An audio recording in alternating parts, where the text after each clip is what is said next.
Hi everyone, Hungry Reader here. It's December 8th, and time once again for Not a Creature Was Stirring. Picture this. A young, single mother with children to feed at home, walking alone, wearing a cloak and nothing underneath it, finding the secret entrance to a strange fraternity of men. The setup to some horrible pornographic story? Or maybe something more artistic like Eyes Wide Shut? No! It's Mrs. Frisby and the Rats of Nym! Many of you might know this book better as The Secret of Nym, which is the name it went by when it was adapted into an animated film by Don Bluth. But the differences between Mrs. Frisby and the Rats of Nym and The Secret of Nym are kind of comparable to the differences between The Wonderful Wizard of Oz and The Wizard of Oz. Mrs. Frisby is a widowed field mouse who lives in a cement block that was abandoned in a farmer's garden. She has two great troubles besides the death of her husband. One is that her youngest son has a life-threatening pneumonia. The other is that their garden is about to be dug up. An old white mouse named Mr. Ages serves as the doctor for the area, but even with his medicine, Timothy will be too weak to escape. Luckily, Mrs. Frisby happens to befriend a scatterbrained crow who takes her to the wisest animal he knows in the woods, the owl. The owl thinks he can't help her. He advises her to make the best with what she's got. I regret that I cannot give you a more satisfactory solution to your problem. Good evening, Mrs. I don't believe you told me your name. Mrs. Frisby. I thank you so... Did you say Mrs. Frisby? Related to Jonathan Frisby? Mrs. Frisby doesn't seem to have a first name, but her last name is apparently very important around the farm for reasons she never knew. When the owl learns who her husband was, he suddenly has a new answer for her. Go to the rats. Have you noticed that all of the books I've done for Not a Creature Was Stirring were specifically about mice, not rats? This book is about rats, but a mouse is still the main character. There are indeed a group of rats that live under a rose bush, but to Mrs. Frisby's surprise, when she enters their hole, she finds it lavishly furnished, carpeted, with electric lighting, almost like living with humans. The rats aren't certain what to make of her, but when they learn who her husband was, they all show incredible deference.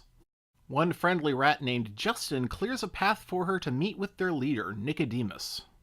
Even such an august personage as Nicodemus is happy to help Mrs. Frisby. Why? This is where it starts to get real good. Nicodemus tells her the whole story. The NIM mentioned in the title of the book is the National Institute of Mental Health, and the rats themselves are escaped lab rats. They are many times smarter than your average rat, quite a bit larger, and they don't seem to age.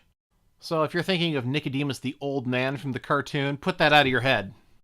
Yet they would all still be in that lab if it weren't for the actions of two brave mice who helped them escape. One is her friend Mr. Ages, who gave her the medicine. The other, her late husband.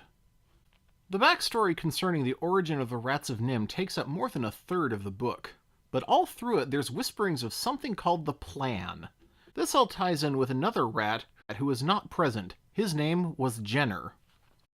In the book, this character Jenner is only ever mentioned in passing. In fact, it's suggested that he may have died off camera.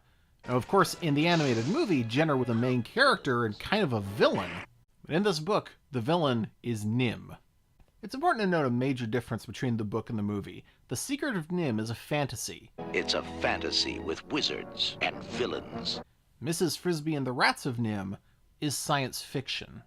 All through the backstory of the Rats of Nym, there's whispers about something called the Plan. It's specifically said to be pronounced with a capital P. The Plan. The Plan. The plan is for the Rats of Nym to leave the house that they live under and move to a distant valley and start farming for themselves, maybe even making their own electricity. But to accomplish this plan, they're going to need Mrs. Frisby's help. The farm is home to a dangerous cat named Dragon, and for the rats to get anything done, they have to drug Dragon. None of the rats are fast enough, so they always have to get a mouse. This is why Mr. Ages has a broken leg, and why Mrs. Frisby is a widow. But now she's the only mouse who's in any shape to do it, so she volunteers to slip the drugs into Dragon's food. The part where they drug Dragon works, But then one of the farm kids captures her and puts her in a cage. While she's in the cage, though, she overhears an interesting story. Speaking of mice, there was quite a stir today at Henderson's hardware store. Seems that 6 or 7 rats got themselves electrocuted there a few days ago. Very strange. Fred wrote a little article about it with a headline, Mechanized Rats Invade Hardware Store. Now, the rats assumed that these mechanized rats must have been members of Jenner's group, who were against the plan and wanted to keep stealing. But with the article being in the news, the hardware store is swarmed with NIMH agents. Because Mrs. Frisby was able to drug Dragon, the rats are able to move her house into a safer place. How do they do this, you might ask? Through levers and pulleys and inclined planes, and not with a stupid Deus Ex Machina magic jewel! I'm a big animation fan, but I've never liked Don Bluth. In return, Mrs. Frisby tells them about the NIMH invasion, which enables the rats to move their plan up and escape just as NIMH arrives at the farm and starts gassing them out. One rat dies, who may have been Justin. The interesting thing about this story is that there's a number of casualties, but they're all kind of obscured.